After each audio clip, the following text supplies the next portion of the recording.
Bonjour à tous, nous voici de retour sur les réseaux sociaux, vous savez, truckstop.fr, c'est notre point d'entrée. Et aujourd'hui à Albi avec Anthony Drevet. Alors peut-être son visage n'est pas très connu, mais en tout cas sa voix, vous allez la reconnaître. C'est le speaker officiel du championnat de France. Et pourquoi Albi ?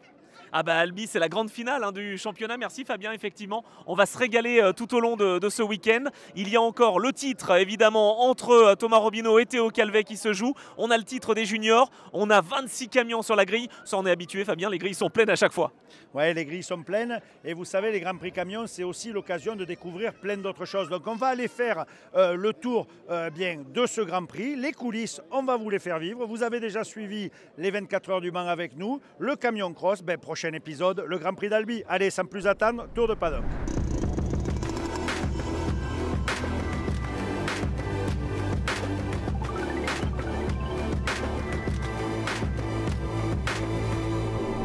Dans les coulisses de ce Grand Prix d'Albi et cette finale du championnat de France avec un acteur majeur dans la région, Renault Truck, et vous savez, notre partenaire sur l'ensemble du championnat.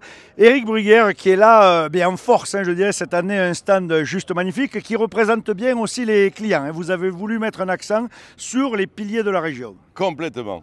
Complètement, et pour nous, c'est tous les ans, là, c'est le lieu où se retrouvent tous nos clients, c'est la fête du camion ici.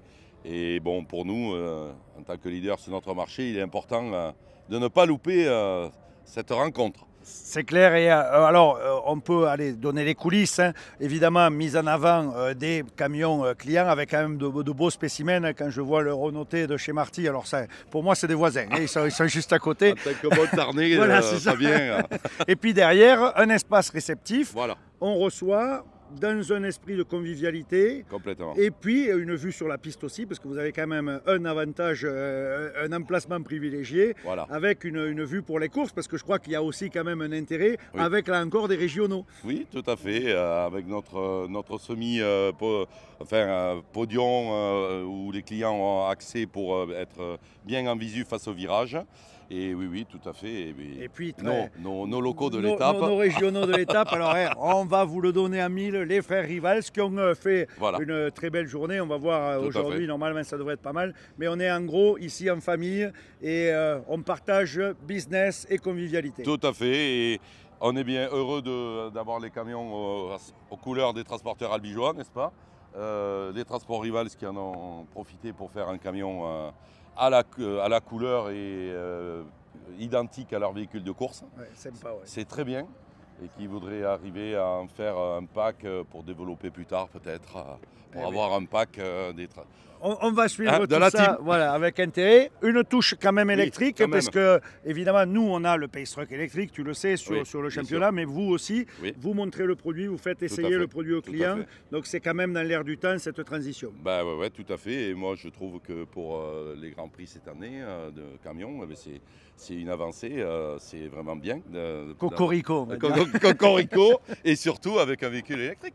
Exactement. Voilà, et donc nous aussi, on présente le nôtre, bien entendu. Bon, Éric, merci. Vous voyez, convivialité, proximité, n'hésitez pas. Faites un tour sur le stand de Renault, vous serez toujours bien accueillis. Allez, nous on continue notre visite de paddock. Dans une écurie de course, on parle souvent du pilote, mais il y a beaucoup de personnel tout autour, dont un personnage assez important, le team manager. Et justement, chez Luxosport, c'est Pedro Chavez qui s'y colle, mais on va voir avec Anthony quelles sont exactement ses tâches et son rôle au sein de l'écurie. Alors dans ce paddock, vous le savez certainement, on continue de travailler et on est avec Pedro de l'équipe Luxosport. Pedro, qu'est-ce qui se passe entre les courses ou avant les courses finalement? Parce que derrière, on voit que les mécaniciens s'affairent. On travaille énormément avant les courses, c'est 80% du week-end est fait en amont, et sans parler de la saison. Donc il y a toute la partie partenaire, sponsoring, toute la logistique, préparer tout ce qu'il faut pour la course, et travailler énormément sur le camion, parce qu'on vient sur un week-end de course, c'est pour courir, c'est pas pour être en train de faire de la mécanique. Voilà, c'est vraiment, on vient peaufiner ce qu'on a pu faire en amont aux ateliers. Et c'est pour ça que les mécanos ils sont toujours en train de fiabiliser et pour pouvoir avoir de la performance en course. Il y a toujours quelque chose à faire finalement, que ce soit des petits travaux ou quand malheureusement en course ça ne se passe pas forcément bien, il y a aussi des réparations. On arrive à être toujours calé justement, à avoir toutes les pièces au rendez-vous? Sur le circuit, c'est un peu plus compliqué parce qu'il faut avoir limite un atelier sur place. Mais en fait, on essaye en différentes phases. Pendant l'hiver, ça va vraiment être développé par rapport à la saison précédente, ce qu'il faut améliorer vraiment les gros travaux. Pendant la saison à l'atelier, on va entretenir le camion pour avoir le plus de performance et être le plus fiable sur le circuit. Et sur le circuit, ça va être fiabiliser encore plus et les petits détails qu'on n'a pas vus forcément à l'atelier. Et toi, en tant que team manager, justement, tu t'occupes de tout ça, tu gères aussi les emplois du temps de chacun, quand est-ce qu'on fait des pauses déjeuner, quand est-ce qu'on répare, quand est-ce qu'on va se coucher, c'est une vraie logistique. C'est très compliqué de manager tous ces gars-là, parce que pour se coucher, c'est très dur. Non, mais moi, je suis plus en fait dans ce qui ne se voit pas. Dans l'intendance, c'est Isabelle qui va gérer, on va les mécanos. Et en fait, chacun est vachement autonome, même pour les. En fait, ça va vraiment être avant course, où je vais vraiment être à fond. Et après, vraiment, tout le côté partenariat, médias, la communication, que je vais un peu chapeauter de chaque côté. Mais en soi, tout ce qui est mécanique, ça, les gars, ils sont super professionnels et ils sont dévoués. C'est ça aussi, il faut savoir que c'est que des bénévoles. Et ça a 10 fois plus de valeur. Ça, c'est clair. Alors, on a cette logistique, justement. On a cette belle décoration aussi qui enjolive vraiment la préparation et la participation de toutes ces équipes. Et puis, on se met un petit défi supplémentaire. On engage 2 camions pour Luxosport. Ça aussi, c'est 2 fois plus de boulot où on arrive à mutualiser un petit peu. Non, il faut savoir qu'on a tous un boulot professionnel à côté. On ne vit pas de ça. Donc, c'est vraiment une passion. Et c'est là où c'est compliqué, c'est le professionnel, la partie sportive et la partie privée aussi. Et non, on essaie de faire en mieux. Après, ce qu'on voulait, c'était vraiment avoir quelque chose, une écurie vraiment professionnelle, avec une image de marque, ce qu'on a réussi à faire. 2 camions, ça a été la petite folie, essayer, est-ce qu'on est capable ou pas. Aujourd'hui, ce qui est compliqué, c'est comme encore une fois, ça reste des bénévoles, tous leurs congés, tout leur temps libre qu'ils accordent à ce projet-là. Donc voilà, après c'est vraiment de la passion et c'est ça qui fait que ça marche aujourd'hui, c'est que les gars qui sont là, ils sont tous passionnés, ils aiment ce qu'ils font, on a tous comme objectif la performance et avoir les meilleurs résultats possibles. Là, ça fait 2 ans de suite qu'on se bat pour le titre junior grâce à le jeune pilote. Mais voilà, c'est pas qu'une histoire de pilote, c'est aussi une histoire de gars qui sont derrière. Parce qu'un pilote sans une équipe derrière, ils sont rien. Ça, c'est clair, ça fait rien. Merci Pedro en tout cas, parce que oui, je rappelle effectivement que Antoine Languilla et Elder Rodriguez sont en tête du classement junior. Donc voilà, ça c'est le côté sportif. Mais en tout cas, on essaie de vous accompagner avec Truck Stop justement sur ces coulisses. Donc merci Pedro pour cette présentation et puis longue vie à Luxosport. Merci d'être passé. N'hésitez pas à venir nous voir sur les circuits. Il y a de plus en plus nombreux. Parce que tout ce qu'on fait aussi, la reconnaissance, c'est celle du public. Merci Pedro. Merci. Et on continue notre tour de paddock évidemment. Eh bien merci Anthony pour cette présentation. Quant à nous, on va se diriger vers le village constructeur, voir un peu les nouveautés qu'on nous présente ici sur le circuit d'Albi. Alors les Grands Prix Camions, c'est aussi un grand moment de convivialité. Les constructeurs en profitent. Nous sommes ici chez MAN, vous reconnaissez le lion là. Malik il l'a fait discret, mais il y a quand même le lion. On est au cœur du lion, ça c'est bien, c'est pas mal ça comme transition. On est dans des instants de partage, Transport Turiez devant nous, on parle boulot. On est dans un moment de détente, parce que c'est ça, les courses de camions, c'est vraiment pour venir se détendre, se changer d'air, mais on reste quand même néanmoins au cœur du business, au cœur du métier. Et justement, on va peut-être aller les voir de plus près, ces MAN, histoire de voir Malice que tu nous as amené sur le stand aujourd'hui. Alors, je vous parlais de MAN, eh bien nous sommes sur le stand et vous voyez, on est réellement dans la période, et ça définit bien la période dans laquelle on se trouve. La transition avec évidemment du diesel, et du diesel on va en continuer à en voir longtemps. Le D30, il est inscrit au jury du Truck of the Year cette année comme prétendant pour 2026. Et croyez-moi, je pense qu'il a des atouts, parce que ce D30, vous pouvez retrouver l'essai sur truckstop.fr. Vous verrez les analyses, les consommations, les vitesses commerciales. Et croyez-moi, ce diesel-là, il en a en réserve. Très, très impressionnant. Peut-être un de mes meilleurs tests jusqu'à présent, en tout cas en diesel. Et puis bien sûr, quand on parle de MAN, on ne peut pas oublier le e-truck, le fameux e-truck, le camion électrique, 100% électrique de chez MAN. Là aussi, on vous avait présenté sur notre chaîne le lancement de l'usine. On a pris en main ces camions. Eh bien, MAN est là aujourd'hui à Albi pour les présenter à ses clients.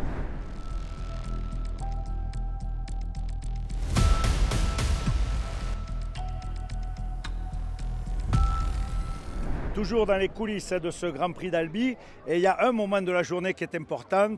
Eh bien, c'est tout simplement la pause. La pause du midi. Parce que là, on va associer convivialité, business quand même. Mais suivez-moi, plutôt que des longs discours, on va directement au cœur du stand. On est chez Mercedes-Benz, Amscher, le distributeur régional. Et regardez, l'atmosphère est juste géniale. Les clients sont là, c'est convivial. Et venez voir, on va vous montrer que dans le camion, on ne se prend pas la tête. Et suivez-moi, on va en coulisses. Alors, je vous parlais de convivialité et de prise de tête niveau 0. Regardez le bras 0. C'est ça aussi, les coulisses. Et qui c'est qui s'y colle? Pascal Bonache. Alors, ce n'est pas le cuistot du coin, c'est le patron du commerce chez Amscher. Eh bien, il est là, au bras 0, avec toutes les équipes, car ici, tous les gens que vous voyez avec les t-shirts bleus, eh bien c'est du personnel. Je pense que voilà, il y a un aspect, évidemment, rencontrer les clients, mais il y a quand même une certaine forme d'incentive aussi dans ce genre d'action. Ah oui, complètement. On est très fiers que toute l'équipe se mette au travail pour les clients. Les clients apprécient ça aussi. Et c'est justement les valeurs qu'on veut représenter du groupe, donc la solidarité, l'entraide, le travail collectif, pour la satisfaction client. Voilà. C'est ce qu'on recherche. Alors accessoirement, vous avez quand même mis un peu des camions sur le stand. Parce que c'était juste pour montrer que Mercedes vend des camions. Voilà aussi. Voilà. Et puis il y a le Dark Knight qu'on avait vu au Mans, qu'on retrouve ici. Donc ça permet aussi au public du Mans de voir les nouveautés. Mais c'est vrai que c'est avant tout histoire de se rencontrer avec les clients ou les futurs clients et d'être dans un contexte un peu plus sympa, on va dire, que la visite traditionnelle du commercial qui passe au bureau. Là, il y a autre chose. Non, on a la chance d'avoir une Actros 600 tout électrique, on a la chance d'avoir une nouvelle cabine, on n'en parle pas assez. On a vraiment un véhicule qui s'est fiabilisé, qui est vraiment très fiable, en conso, on est top. Donc ça, on démarche les gens pour ça, mais par contre ici, c'est pour vraiment partager tout ce qui est amical et solidarité. Voilà. Bon. Eh bien, on te laisse à la cuisson parce qu'autrement ça va cramer. Ça va cramer, c'est ça. Et puis ça, c'est les clients. Un client qui n'est pas satisfait, tu sais, c'est un client qui ne revient pas. Donc... voilà, mais tu peux venir. Allez, merci. Vous avez vu, c'est ça les courses de camions. Ce n'est pas de l'ultra VIP, on n'est pas en Formule 1, on est proche des gens. Et c'est super cette atmosphère-là que l'on retrouve ici chez Amscher, sous le drapeau Mercedes-Benz. Allez, après cette visite du stand Mercedes, et vous avez vu, artillerie lourde pour Amscher cette année à Albi, nous allons retrouver Anthony qui va nous expliquer tout simplement le travail du speaker, celui qui est en relation avec le pilote depuis les stands. Et pour ça, nous allons chez le Team Rivals. Alors on continue notre petit tour d'horizon parce qu'on est dans les coulisses de ce Grand Prix d'Albi 9e édition. Et là on est chez Albi Motor Racing. On est à domicile, on n'a pas cherché très loin. On est chez les Albigeois, on est avec Esteban. Alors Esteban, tu es un peu l'homme à tout faire dans cette équipe. Tu fais un petit peu tout, mais aussi spotter. Alors explique-nous un petit peu le rôle que tu as avec une radio notamment. Oui, avec la radio, oui, voilà. Donc moi un petit peu tout, je fais la mécanique surtout sur le camion romain. Donc je m'occupe principalement du camion romain, puis après quand on a fini on va aider les copains sur le camion à Lucia aussi, vu que c'est quand même à nous les deux camions. Et en plus j'ai ce rôle de parler à Romain avec la radio, on communique souvent. Par exemple sur une essai qualif, je lui donne ses temps, qui y a devant, qui y a derrière, pour voir comment il peut s'améliorer. Et sur une course classique, je lui dis quand les feux passent au vert. Après le tour de formation. Et puis après, sur une course classique, on essaye de ne pas trop communiquer, les concentrer, il reste dans sa course. Et voilà, après on communique un peu plus sur les essais qualifs ou les essais libres pour voir un peu comment le camion il réagit. Et il me raconte, il me dit un peu comment le camion réagit. Et comme je te dis, sur les essais qualifs, un peu ses chronos et comment il pourrait s'améliorer. Donc toi, tu lui parles, mais lui aussi peut te répondre avec cette radio. Justement, ça va, c'est pas trop difficile de bien l'entendre? Moi j'ai cette radio. Après lui, il a la radio intégrée dans le casque avec un bouton qu'il y a sur le volant. Donc il n'a plus qu'à appuyer sur le bouton, à parler et c'est directement retransmis dans mes oreilles. Et toi, alors comment tu fais la hiérarchie des infos que tu lui donnes, notamment en qualif? Est-ce que tu lui donnes toutes les infos des track limites, des choses comme ça, ou est-ce que tu le laisses un peu tranquille? Tout ce que les directeurs de course nous disent, tout ce qui est track limite ou fumée ou panne mécanique, ou tout ce qu'ils nous disent sur la piste, je suis obligé de lui retransmettre pour qu'il agisse en conséquence. Et c'est un rôle que tu as pris à cœur assez rapidement. Tu regardais un peu les courses américaines par exemple ou pas? Alors non, pas du tout, non. On m'a donné ça un peu, pas par choix. On m'a dit, t'as envie de prendre la radio? Je lui ai dit oui, et ben voilà, tu vas parler à Romain maintenant. Et puis voilà, après ça me plaît bien, j'aime bien ce que je fais, et puis on s'éclate. Et lui, il apprécie? Tu as eu un peu de retour avec ce que tu lui racontais? Est-ce qu'il est plus demandeur que tu lui parles un petit peu plus pendant les qualifs justement? Pendant les qualifs, il aime bien qu'on discute un peu. il aime bien que je lui dise quelle position il est, un peu ses chronos. Après, pendant la course, on ne parle pas beaucoup pendant la course. Il est très concentré derrière son volant dans son baquet. Il parle pas beaucoup. Bon, et puis sinon, il y a 107.7 hein, évidemment pour Radio Vinci Autoroute. Mais sinon, il y a Esteban. Radio Esteban. Merci Radio beaucoup. Esteban. Merci à vous.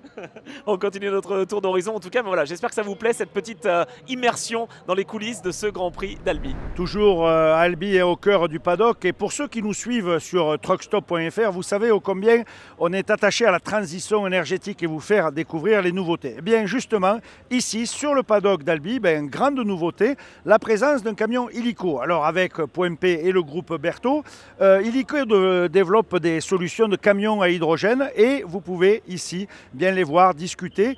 Et c'est des possibilités sur des camions en rétrofit, c'est-à-dire qu'on va réutiliser des camions existants. Il y a tout un concept là-dessus, mais ça on le verra très bientôt dans Truckstop puisque je vais aller tester très prochainement un de ces camions fonctionnant à l'hydrogène et vous en saurez beaucoup plus. On est en compagnie de Grégory Mondis, organisateur de ce Grand Prix camion ici à Albi. C'est Driven Motorsport Even qui s'occupe de tout ça. Alors Grégor, déjà bienvenue chez toi, j'allais dire, ici à Albi. L'organisation d'un Grand Prix comme ça, est-ce que ça demande des semaines de préparation en amont ? Ouais, c'est même un peu plus que des semaines. On commence, c'est réellement une organisation sur toute une année qui s'intensifie à l'approche de l'événement et on est sur place les 15 derniers jours. Ah oui, donc vraiment une grande équipe aussi, beaucoup de bénévoles qui sont là et puis les équipes de Driven Motorsport Event. Comment tu arrives à coordonner tout ça justement ? Alors pour moi c'est plus facile ici parce que forcément en ayant organisé le Grand Prix Camion à Albi depuis 2016, les équipes sont rodées, on a quand même l'habitude. Il y a une très bonne synergie entre les équipes, que ce soit les équipes du circuit d'Albi qui est géré par la mairie d'Albi maintenant et les équipes des bénévoles et les officiels aussi FFSA, les commissaires etc. Il y a une très bonne synergie, tout le monde bosse ensemble et au final on arrive à faire un gros événement mais sans forcer. 9e édition déjà de ce Grand Prix Camion. On voit qu'il y a toujours une ferveur populaire. C'est un des événements les plus populaires ici à Albi. Comment est-ce qu'on explique que la mayonnaise est prise à ce point-là ? C'est grâce au camion, avant tout. C'est clairement l'événement le plus important à Albi, l'événement sportif en tout cas, le plus événement à Albi au minimum. C'est devenu assez rapidement au début, quand on a décidé de faire avec Fabien et avec Pierre un Grand Prix Camion à Albi en 2016, c'est parce qu'il fallait relancer le circuit. On était en recherche de compétitions qui pourraient nous aider là-dedans. On ne s'était pas trompé avec le camion. C'est devenu vraiment très rapidement le plus gros événement du circuit d'Albi et c'est inscrit maintenant dans le calendrier du championnat de France et on est content de ça parce que c'est un incontournable. Ça, c'est clair, je le confirme. Alors, qu'est-ce qu'il y a besoin de faire pour que tout se passe bien pour les publics, justement ? Essayer d'organiser vraiment les entrées, les différents exposants, etc. Raconte-nous un petit peu. Alors il faut avant tout que ça soit attractif pour le public, pour qu'ils soient nombreux. Donc là-dessus, on compte sur les courses de camions du championnat de France Camion, mais aussi sur le concours de camions décorés et sur les courses support qui viennent animer le reste de la journée entre les courses de camions. C'est important aussi d'avoir pas mal de pôles d'animation pour tous les âges parce qu'on sait que le camion c'est un public qui est très familial.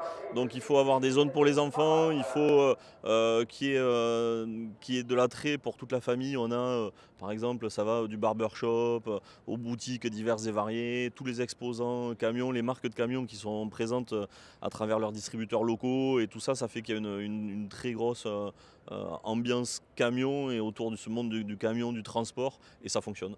Alors maintenant, ça y est, j'imagine que les équipes de Driven Motorsport Event sont fans de camions depuis 2016. Ça y est, tu as réussi à convaincre tout le monde ? Bah, c'est un peu le chouchou, le camion. Alors on organise aussi des courses de voitures sur plein de circuits. On organise d'autres événements, même de temps en temps si on peut donner un coup de main sur des événements moto ou autres. Mais bon, je pense que le camion, faudrait interroger le reste de l'équipe, mais c'est un peu le chouchou. Un des passages obligatoires sur les paddocks de Grand Prix Camion, eh bien, c'est le stand de Truckstop. Et aujourd'hui, comme moment, un stand dédié à la jeunesse, au futur de notre métier. On a évidemment des petits camions Scania aux couleurs de Truckstop et les enfants peuvent évoluer comme ça gratuitement sur un petit circuit histoire de se former à la conduite. Comme quoi, vous voyez, on prend dès le plus jeune âge et ils ressortent avec un permis de conduire Truckstop. Vous voyez, on prépare la nouvelle génération. Moment incontournable sur n'importe quel Grand Prix camion, les camions américains. Je vous invite tous à venir admirer ces camions parce qu'il y en a pour tous les goûts, du T2000 au Kenworth plus traditionnel avec ici des T800 ou même un W900A, chose extrêmement rare, 1972. Là, c'est un vrai camion de collection et le Gascon, figure emblématique évidemment de l'univers des camions décorés. Et quand vous voyez une pièce comme ça, avec un vieux Cummins à l'intérieur, ce Kenworth-là, c'est quand même là où tout a commencé. Le W900, le mythe W900, et ici en série A, les premiers, avec évidemment du Peterbilt beaucoup plus moderne. Vous voyez les lignes. Quand on regarde ici, et si on se replonge sur le Kenworth de 72, on voit que les lignes des camions américains évoluent énormément. Mais franchement, ça a de l'allure. Et celui-là, honnêtement, dans ce coloris orange et noir, c'est juste une merveille, il n'y a rien à dire. Avec également du Peterbilt 379, 359, on les connaît, ceux-là, c'est indémodable également. Et ce vieux white diesel, ça c'est une pièce de musée avec un Cummins NH dedans. Ça c'est véritablement une pièce de musée. On voit qu'il y a les modernes, il y a les anciens, mais les Américains sont toujours au goût du jour. Toujours dans les coulisses de ce Grand Prix d'Albi, nous allons retrouver Anthony en direction de course et il va nous expliquer comment ça marche. Les coulisses continuent ici à Albi. Alors on va vous faire découvrir à la fois les team managers, les équipes et comme Fabien nous le disait, bien beaucoup d'animations, mais on a aussi notre directrice de course. Et oui, il faut une directrice de course pour que tout se passe bien. Donc comme on est dans les coulisses, moi je veux tout savoir. Pauline, qu'est-ce que l'on retrouve justement en direction de course? Une directrice de course doit gérer quel type de problème, j'allais dire, ou de problématique sur un week-end? La problématique numéro 1 pour la direction de course, en fait, c'est la sécurité avant tout, que ce soit pour les pilotes ou pour les commissaires qui font les interventions en piste. Donc, c'est notre problématique numéro 1. Après, on a une gestion de timing, de planning par rapport à l'épreuve, évidemment, s'assurer que le timing est respecté et pour qu'on puisse réaliser toutes les courses prévues sur la journée.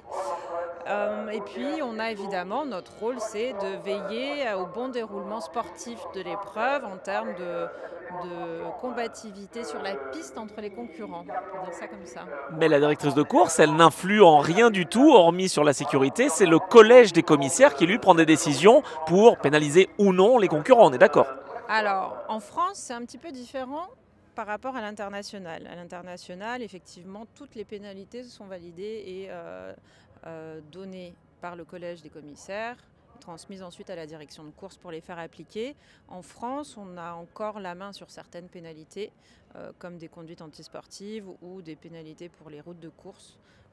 Donc, on a encore la main sur certaines choses, mais évidemment, on travaille même avec le collège de manière collégiale avec eux. Ils sont avec nous en direction de course, ou du moins le président du collège est avec nous en direction de course.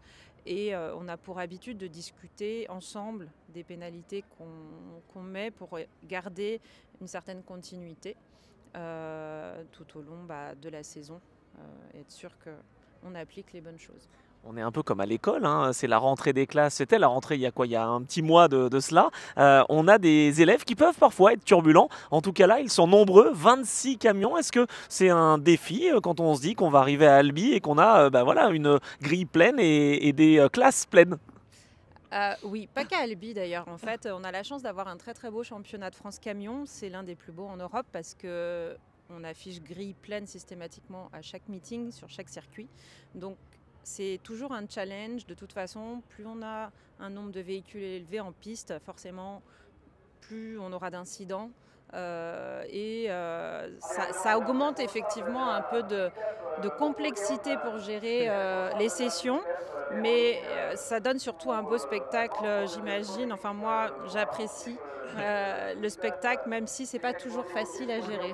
Nous aussi, on apprécie. En tout cas, on commande ces courses avec grand plaisir. Et je vais dire que pour éviter toute problématique un petit peu difficile, on s'assure que tout soit en place avant. Ça veut dire que le circuit d'être préparé aussi. La directrice de course, elle fait quoi? Elle fait un tour justement pour s'assurer avant les courses que tout soit en place? Oui, on a vraiment toute une préparation en amont, déjà de coordination avec toutes les équipes, que ce soit les équipes d'intervention, extraction, les équipes de commissaires. Il y a tout un schéma d'organisation à mettre en place avant le début du meeting. Et puis ensuite, sur place, le matin par exemple, j'ai mon tour d'inspection de piste pour vérifier que mes commissaires sont bien positionnés, qu'ils ont tout ce qu'il faut comme matériel à leur disposition pour la journée. Ensuite, on vérifie aussi les véhicules d'intervention ou les véhicules de dépannage, si on en a. Voilà, il y a toujours un tour d'inspection et d'ouverture de piste, qu'on appelle l'ouverture de la piste avec le drapeau tricolore, à faire avant chaque début de journée. Ce qui est un sacré travail, hein, mine de rien. Et puis pour gérer tout ça, j'imagine qu'il y a aussi dans la direction de course pas mal d'outils, d'écrans, de choses comme ça pour tout suivre et tout savoir pour surveiller nos amis. Effectivement, on a pas mal d'outils, plus ou moins identiques selon les circuits. Et c'est vrai que la direction de course est un peu une petite ruche, enfin même parfois une grosse ruche, parce que la direction de course, enfin le directeur de course est ce qu'on a l'habitude d'appeler le chef d'orchestre, parce que en gros les décisions sont prises par le directeur de course et répercutées ensuite sur les officiels et sur les moyens d'intervention.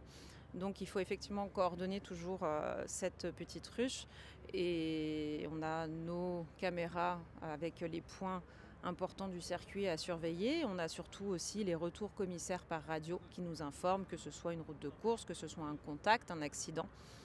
Les commissaires sont vraiment les yeux et les oreilles de la direction de course sur le circuit. Donc c'est très important qu'on puisse réceptionner leurs messages de manière précise et claire. Eh ben merci, c'était très clair. On a la ruche, on a la reine de cette ruche. Pas mal, hein, effectivement. Pauline Scoff, donc, qui est là sur toutes les épreuves. Merci beaucoup pour cette présentation. On connaît mieux, au moins, tout ce qui se passe. Avec plaisir, merci à vous.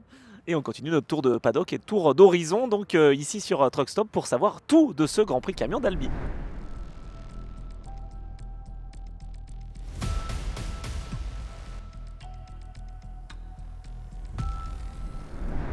Allez, toujours dans les coulisses de ce Grand Prix d'Albi. Et vous savez que j'aime bien me pencher, faire des petits portraits sur les camions décorés, sur peut-être ceux qui sont dans l'ombre, parce qu'on voit les camions dans la lumière, mais parfois on ne connaît pas les hommes, ceux qui animent cette passion. Et aujourd'hui, je suis avec Christophe Combemal, qui est, alors quand on dit Combemal, c'est vrai que dans le milieu du camion, et surtout dans le sud-ouest, même si nous sommes à Albi, on n'est pas très loin de Rodez, le fief de la famille Combemal. Donc Christophe, merci de nous accueillir à bord de ce camion. Et il y a un côté un peu coup de cœur de ce camion, parce qu'on est d'une certaine génération. Donc parle-nous un peu justement de ce camion. Donc bonjour à tout le monde déjà.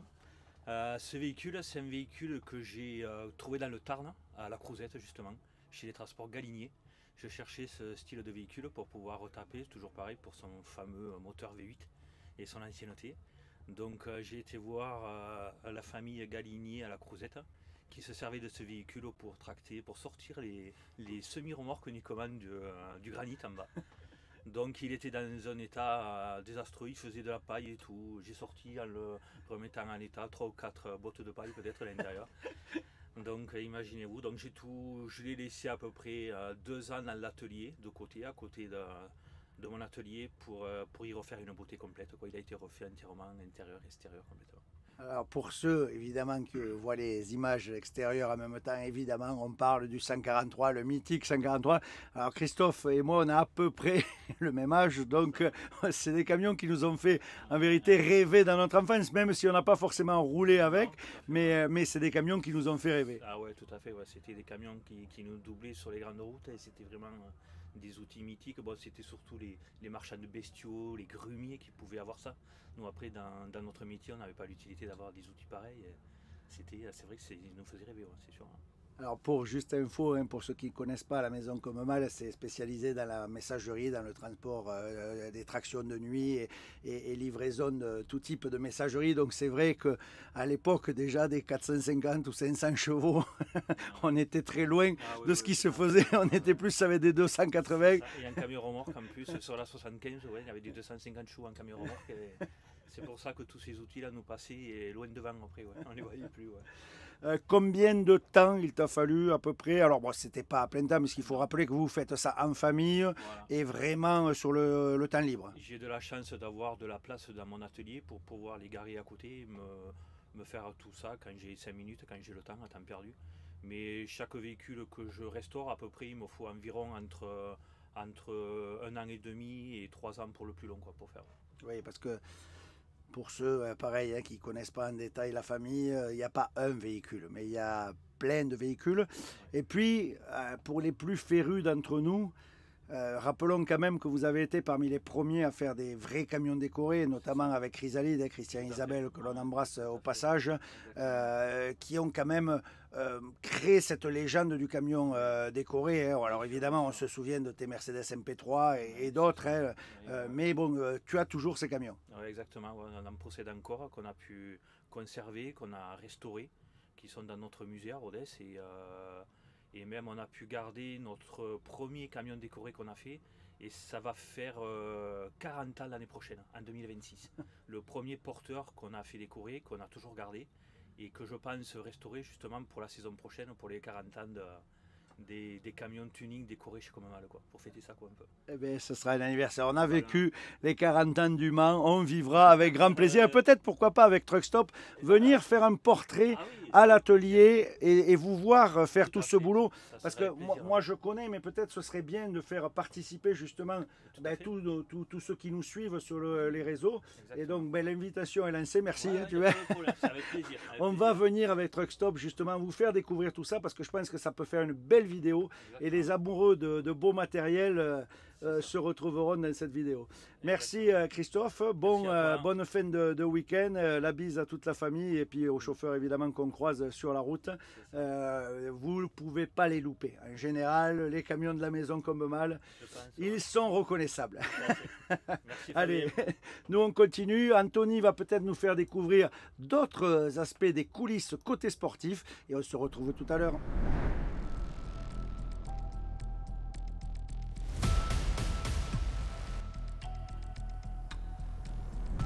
Dans ce week-end, eh bien, on aura tout vécu et on aura surtout eh bien, des champions. Et on a des champions, le champion junior est juste là. C'est Antoine Languilla, on est dans cette soirée de remise de prix. Et ce trophée, eh bien, il est à toi Antoine. Champion junior, c'est une saison à retenir évidemment avec l'équipe Luxosport. Tu te sens comment?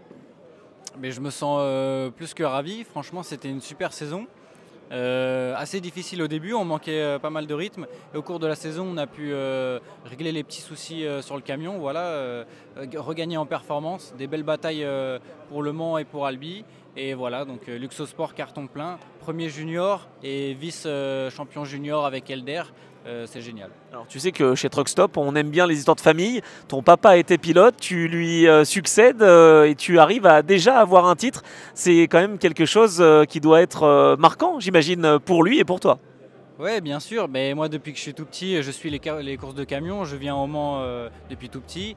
Après, j'ai fait partie de l'équipe Créteil, là où il pilotait en tant que mécanicien. Et après, j'ai pu évoluer avec Maurice, Paris Truck Racing 2022. Et maintenant, chez Luxosport, champion junior, c'est génial comme évolution. Eh ben, bravo Antoine, et puis on te retrouve en 2026 pour d'autres belles courses. Mais on espère pouvoir remettre le couvert, oui. Merci.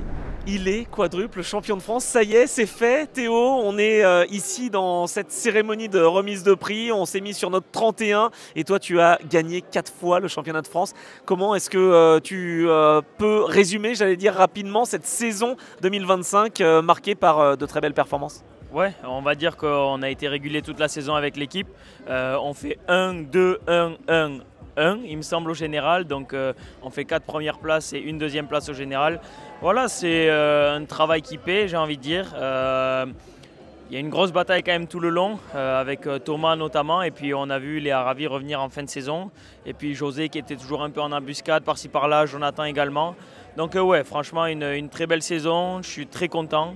On a bien bossé avec l'équipe une fois de plus. Je les remercie d'ailleurs parce qu'ils sont toujours au top. Notamment, ils ont pu remettre le camion de RAF sur pied, donc enfin sur roue, oui. J'ai envie de dire. Mais voilà, non, très bien, très content de cette saison et on va voir ce qu'on fait pour l'année prochaine. En tout cas, on sait que pour nos auditeurs justement et nos viewers sur Truck Stop, il y a un équilibrage aussi des performances et tu n'as pas eu toujours la puissance, pas que toi, mais parce qu'en étant en premier, eh bien, on est un petit peu au ralenti. Est-ce que ça a joué aussi dans le fait que les classements soient un petit peu modifiés parfois ? Oui, en plus, on va dire que la plupart de mes concurrents roulent avec des moteurs usines, que ce soit les Renault ou les MAN. Donc voilà, déjà on part déjà avec un petit désavantage et avec la bride. Donc pour les 3 premiers au championnat, une bride au turbo qui nous donne un peu moins de puissance. Ça s'est clairement vu sur cette fête saison avec les Aravi. On voit que les moteurs Renault sont déjà très puissants de base. Et alors avec cette bride, c'est des fusées tout simplement. Et puis non, voilà, c'est vrai que c'est un petit handicap, mais je pense que c'est important aussi. Ça donne la possibilité à plus de personnes de jouer aux avant-postes. Et on voit que les chronos, ça rend voilà, des séances très très serrées. Et je pense que c'est très important pour le bien du championnat, pour l'évolution du championnat. Et justement, alors pour conclure, ce championnat, il évolue de plus en plus. C'est un championnat justement depuis 2018. Ce n'est plus une Coupe de France. C'est un petit détail, mais ça a son incidence. Est-ce que ce niveau justement est de plus en plus élevé? C'est de plus en plus difficile, ne serait-ce que d'être sur le podium? Ouais, c'est clair. Là, honnêtement, avec ce dernier week-end à Albi, ça fait peur pour la saison prochaine. Honnêtement. Les chronos, c'était hallucinant. 0,008 millième de seconde de différence avec Lionel le samedi, moins d'1 dixième avec Thomas le dimanche. Donc voilà, ça prouve que voilà, il y a du gros niveau. Et c'est vrai que l'année prochaine, je pense que si ça continue comme ça, il va y avoir une grosse bataille. En tout cas, ouais, c'est super. Je suis très content que le championnat évolue dans ce sens-là. Ça montre voilà, qu'il y a une grosse évolution aussi. Et pour les spectateurs, je pense qu'ils doivent se régaler à venir voir des grands prix de course. Je vous invite également à venir voir des grands prix si vous n'en avez jamais eu l'occasion. En tout cas, voilà, je pense que le championnat 2026 s'annonce très beau. Eh bien, merci Théo Calvet, 4 fois champion de France. Son papa a été 1 fois champion. Ça y est, tu l'as surpassé. Et maintenant, eh bien, on va se lancer sur 2026. Oui, c'est vrai, il faut venir. Ce n'est pas seulement des compétitions camions, c'est aussi toute une fête. Et donc voilà, sur Truck Stop, eh bien, on veut que vous fassiez partie de cette belle communauté, justement. Allez, mon cher Anthony, eh bien, c'est le moment de tirer le rideau de fin sur ces coulisses du Grand Prix d'Albi. Et on est dans les coulisses. Voilà, on est dans les coulisses, on est tout simplement au parc des expositions. Pourquoi? Eh bien parce que c'est une tradition. Albi, c'est la finale. Et le soir de la finale, le dimanche soir, on récompense les champions. Ça vient d'être fait juste derrière nous. Vous retrouverez des images en habillage de cette belle cérémonie. Je pense qu'on a vécu un beau week-end. On a pu voir les coulisses côté constructeur, exposant. De ton côté... Avec les pilotes, avec les managers, avec la directrice de course également. On a essayé de vous proposer un maximum de choses. Ici sur Truck Stop, c'est un peu aussi ce qu'on vous promet justement, d'aller dans les coulisses. Et là, eh bien, c'est pas souvent que vous allez voir justement les coulisses de cette cérémonie de remise de prix. Et on vous le propose. Exactement. Merci à toi, Anthony, de nous avoir accompagnés sur truckstop.fr. Et évidemment, on se retrouve tout au long de l'intersaison avec plein de sujets, plein de reportages. Vous savez, les rubriques découvertes, les rubriques des essais. Et puis aussi, sûrement cet hiver, les coulisses de la préparation de la saison 2026. À très vite, bon visionnage et on se retrouve sur truckstop.fr comme d'habitude.